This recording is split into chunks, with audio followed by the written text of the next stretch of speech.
So we move on to the introduction. So the introduction, so aside from the abstract, so the introduction is the second thing that your readers will try to scrutinize. So what is an introduction? So an introduction is essentially the conceptual framework of your studies. So it presents the study context and motivation. So ano ba yung area of the study? What particular challenge are you trying to address? What's your motivation behind it? Ano ba yung importance na nakita mo that encourage you to pursue this research topic?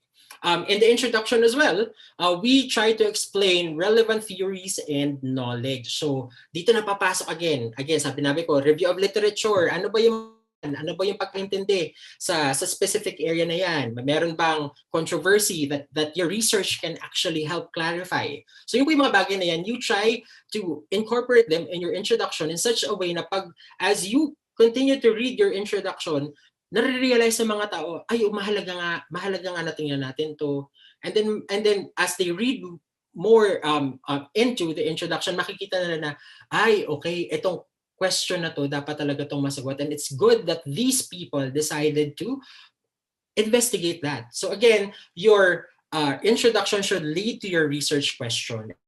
And then typically, we cap or we conclude the introduction by stating the study objectives and the scope. So again, ano yung ginusto ninyong i-achieve dito sa research na to? And then secondly, ano ba yung scope? Kasi again, hindi niyo po pwedeng aralin lahat ng aspeto or lahat ng challenges when it comes to a particular topic. And then again, yung three main parts po dito, it's the background, and then your review of literature or related studies, and then the hypothesis and the study scope. Okay, a few tips. So write the introduction conscientiously and coherently.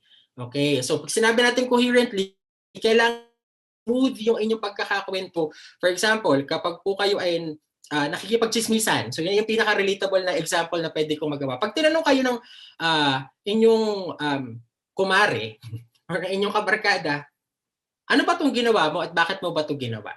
At ano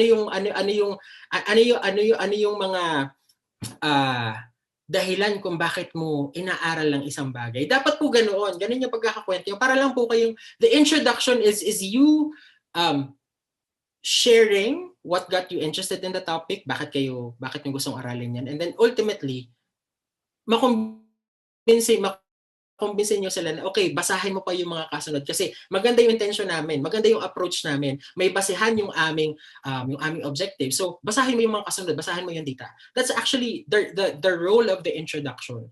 And then, kung paano po ninyo na-design yung introduction, dapat po, yun yung magiging basehan ng inyong mga konklusyon. So, the beginning of the article is ultimately connected to the end of the article. Okay, so yun po yung again sasabihin ko, hindi nyo lang sinusulat to just for the heck of writing it up. May connection po ito. Design or sequence ng concepts sa inyong introduction ultimately should be answered by your conclusion. So again, pag pangit ang introduction nyo, hindi yan babasahin. Hindi i-approve for publication ng inyong sinulat. Okay.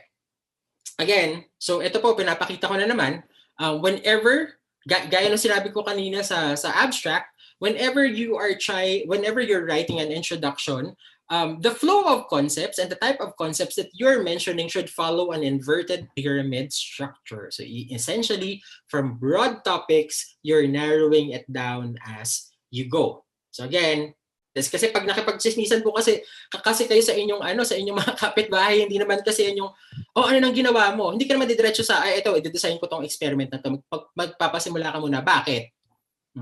Anong relevance niyan sa buong grupo? 'Di ba ganoon po? Okay. So you start with the background. So what is the research about? Are there literature information that can help define the problem? Ano ba ang relevance? Bakit ba importante yung inyong ginagawa? Okay. After that, ibalik nyo na yung batcha doon sa PR ni Lola. Okay. Okay. So, kasunod po nun, you start, like with your first paragraph is typically the broad topics. You're defining your like the area of interest, ano ba yung broad questions that got you interested in the topic, and then after that you follow it up with two or three paragraphs po where you bring in related literature. So ano ba yung conventional knowledge? Ano ba yung naiintindihan ngayon sa area? Ano ba yung lingering questions pa rin na hindi pa nasasagot? Yun po, dyan yun ipapasok. So, if ever po, you can still mention literature not necessarily will show that your study is just a follow-up. Okay? But then, all right. So, and then after that, you follow it up. So, kung meron po kayo mga related literature po na hindi not necessarily are supporting, or that doesn't establish the fact that itong study nyo ay follow up lang sa inyong sa prior study. You can also use related literature to highlight the fact na ay bago tong ginagawa namin. Wala pang tumingin dito, wala pang nag-investigate, like wala pang nag-perform ng experiments to answer these questions. You can also put them there po. So to highlight the novelty, bago itong ginagawa namin, ang talino namin, wala pang nakaisip nito. So those are like some of the very important information from the literature that you have to highlight in your introduction. Okay, and then again, typically we cap the introduction with a statement of your hypothesis, your objective, and the study scope. So ito po, dito na again papasok. Pag nabasa na yun, typically pag binasa niyo po yung last paragraph ng inyong introduction, may idea na kayo kung ano yung ginawa nila, kung ano yung scope ng kanilang study. Okay, let's move on to an example. So for example po, dun pa rin sa ating gold nanoparticle synthesis, ang background, so cancer remains to be one of the leading causes of deaths in the world. Development of cheap and effective anti-cancer drugs can significantly decrease cancer deaths, and then reports reveal that gold nanoparticles have promising anti-cancer properties. So dun pa lang po sa background yun na yun, talking about cancer, nag-transition, but at the end of it, alam nyo na ay, okay, ang gagawin nila, they're actually focusing on gold nanoparticle synthesis anti-cancer drugs.